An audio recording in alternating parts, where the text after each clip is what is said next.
आपल्या परिसरातील राजकीय, क्राईम व सामाजिक अपडेट जाणून घेण्यासाठी पाहत रहा स्टार वन न्यूज वर्तमान। उघड्यावर पडला संसार, यांना न्याय मिळेल का? रामानंद नगर, पलूस तालुका, जिल्हा सांगली येथील झोपडपट्टी धारक नागरिकांचे राहते घर उद्ध्वस्त करून नागरिकांचा संसार उघड्यावर पडला। गेले कित्येक वर्षापासून रामानंद नगर येथील झोपडपट्टीत वास्तव्यास असणारे कुटुंबाचे झोपडपट्ट्यात रेल्वे प्रशासनाकडून ना नोटीस बजावली ना कोणी सूचना दिल्या। अचानकपणे तिथे वास्तव्यास असणाऱ्या लोकांच्या झोपडपट्टीवर बुलडोजर चालवून त्यांचे राहते घर केले जमीनदोष। या कारणाने झोपडपट्टी वाशी कुटुंबांना बाजारपेठ येथे जाऊन उघड्यांवर संसार करत असून या झोपडपट्टी वासियांना सामाजिक कार्यकर्ते अमीर पठाण यांनी भेट देऊन त्यांची वेदना जाणून घेतली।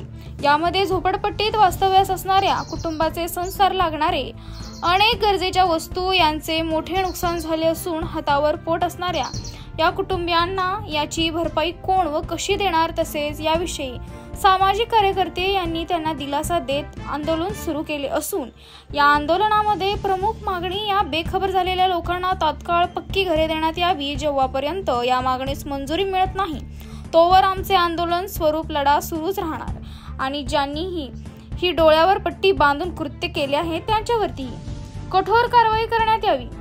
तरी बघूया या बेघर झालेल्या लोकांना रेल्वे प्रशासनाकडून पलूस तालुका तहसीलदार आणि प्रांत अधिकारी यांना या बेघर झालेल्या लोकांची अवस्था बघून दया येणार का व उघड्यावर संसार करत असणाऱ्या लोकांना पक्का घर मिळणार का?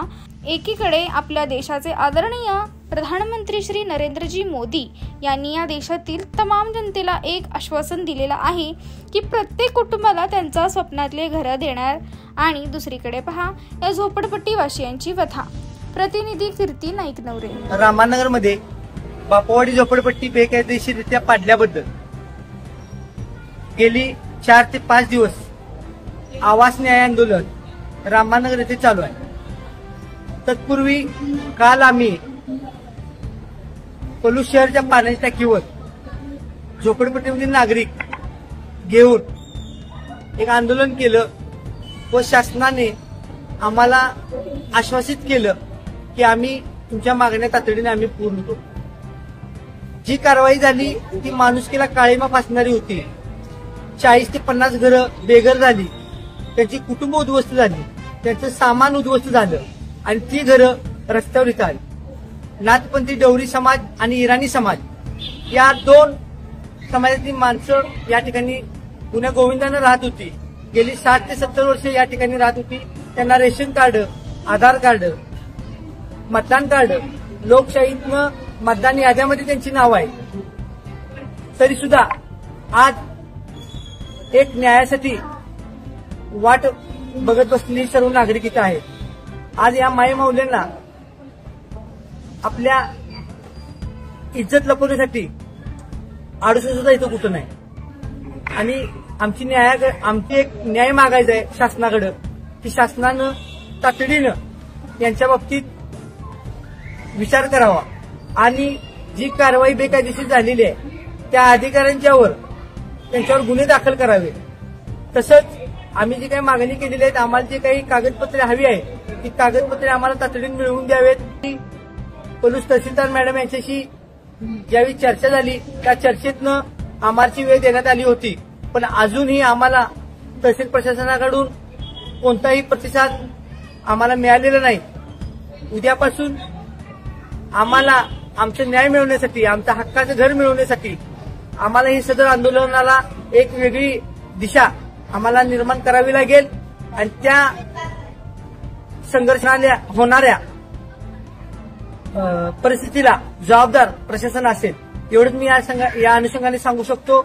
आणि शासनाला पुन्हा एकदा विनंती करतो की या लोकांना ज्यांच्या डोक्यावर छत गेलं, ज्यांची लहान मुलं रस्त्यावर आली, पोरबाळ जी काही मुलं शिकायला आहेत, काही मुलं 10वीला 12वीला अशी आहेत, त्या मुलांना शिकण्यासाठी आज कुठलाही पर्याय उपलब्ध नाही। त्यांचं संसारोपयोगी साहित्य सगळं घेऊन आम्ही बाजारपेठ रामानगर इथं बसलेलो आहे। तरी लवकरात लवकर आम्हाला शासनाने या बाबतीत न्याय द्यावा।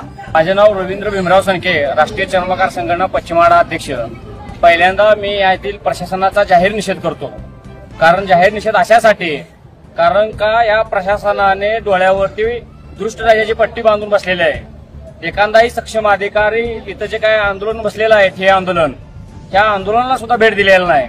काय इथली पोलीस प्रशासन असेल, पोलीस प्रशासन मी तर परवा कालच बोललोय, तर इथल्या पोलीस प्रशासनावर 452 अंतर्गत गुन्हा नोंद करा, कारण काय यांच्या घरावरती एक प्रकारचा दरोडाच त्यांनी टाकलेला आहे। काल तर परवा दिवशी जिल्ह्याचे प्रति कलेक्टर म्हणजे प्रांत साहेब इथले, तर ते म्हणले हा विषय कोर्टामध्ये पेंडिंग आहे। जर विषय कोर्टामध्ये पेंडिंग असेल तर पोलीस प्रोटेक्शन कसं काय मिळालं? त्यामुळे परवा मी सांगितलंय यांच्यावर काय असेल ते गुन्हे यांच्यावर घालून काय असेल ते योग्य न्याय यांना मिळावा, या संदर्भात आम्ही वेगळ्या पद्धतीचं आंदोलन या तालुक्यातून काढतोय आणि कसा यांना न्याय मिळता येईल त्या पद्धतीनं कसं या प्रशासनाला झोपलेल्या प्रशासनाला कसं जा करता येईल या पद्धतीनं आम्ही फार मोठे आंदोलन या विविध संघटनेच्या मार्फत काय पक्षाच्या मार्फत आम्ही काढतोय। मागणी आहे यांचं फक्त पुनर्वसन करा, यांना कुठंतरी अन्न वस्त्र निवारा याची सुविधा करून द्या। जरी आमचं सरकार राज्यात केंद्रात जरी असलं तरी प्रशासनानं सुद्धा आमची दखल घेतलेली नाही की बाबा हे भाजपचे पदाधिकारी आहेत किंवा काय, तरी त्या प्रशासनाला जाग आलेला नाही। म्हणजे प्रशासन चाललंय कुणाच्या ह्याच्यावरती हे सुद्धा आम्ही भविष्यामध्ये हुडकून काढणार आहे। लोकशाही आणि संविधानिक पद्धतीने इथं जे काय बसलेले आहेत त्यांना सुद्धा कायदा हातात घ्यायची व्यवस्था या प्रशासनाने दिलेली आहे की तुम्ही कायद्यानं बसताय सगळं ठीक आहे, पण कायदा हातात घ्यायला भाग पाडताय प्रशासन। त्यामुळे या प्रशासनाचा पहिल्यांदा मी जाहीर निषेध करतो आणि काय यांच्यावर काय केसेस बसतील या प्रशासनाची चौकशी करून ज्या रेल्वे प्रशासनाला यांनी मदत केली, प्रोटोकॉल दिला, त्या पद्धतीने यांच्यावर कारवाई 452 अंतर्गत गुन्हा नोंद करावा अशी माझी मागणी आहे। जेव्हा आमच्या घरावर जेसीबी चालत होतं त्यांनी आम्हाला मोका दिलेला नाही। आमच्या घरातलं सामान बी पोरासने बाहेर काढायला माझ्या बारक्या पोरावर तिने जेसीबी चालवलेलं, अशी तिने परिस्थिती आमच्यावर केलेलं। आम्हाला काय सुद्धा तिने आमच्या घरातलं काढायला देत नव्हतं, ना पाणी ना जेवायचं सामान काय नाही। आम्हाला सगळं आमच्या अंगावर सगळं जेसीबी, आमचे बायका पोरं गरोदर होते ते त्यांच्यावर बी लय अन्याय केले। बाबा आम्ही काय करायचं, कुठं राहायचं? तुम्ही आम्ही मदत देणार नाही, आम्हाला कोण देणार? तुम्ही आम्हाला न्याय द्या, आम्ही इथं बाजारपेठेवर बसले, आम्हाला कोण न्याय देणार? तुमच्याशिवाय आम्हाला कोण आहे? आमिर बाई आमच्या साथ द्यायला आम्ही त्यांच्या सोबत आहे, तिने नसतं तर आमचं काय होणार ती सगळ्यांना माहित आहे की आम्ही असं परिस्थितीमध्ये इथं आम्ही राहायला लागलो।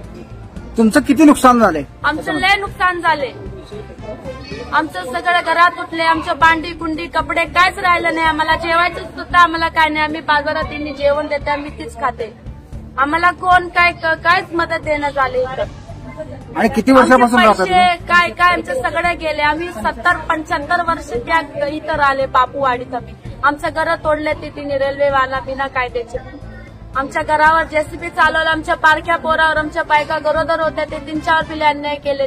जो शासन करणार आता ती काय करणार तीच आम्हाला। आमची प्रमुख मागणी काय, आमचं पूर्ण वसन व्हायला पाहिजे, आम्हाला घरं मिळायला पाहिजेत, आम्हाला हीच मागणी आहे, बाकीचं आम्हाला काय नको, आमच्या घरं तोडण्याची भरपाई आम्हाला पाहिजे। अशा बातम्या पाहण्यासाठी आमच्या चॅनेलला लाईक, शेअर, सबस्क्राईब करा।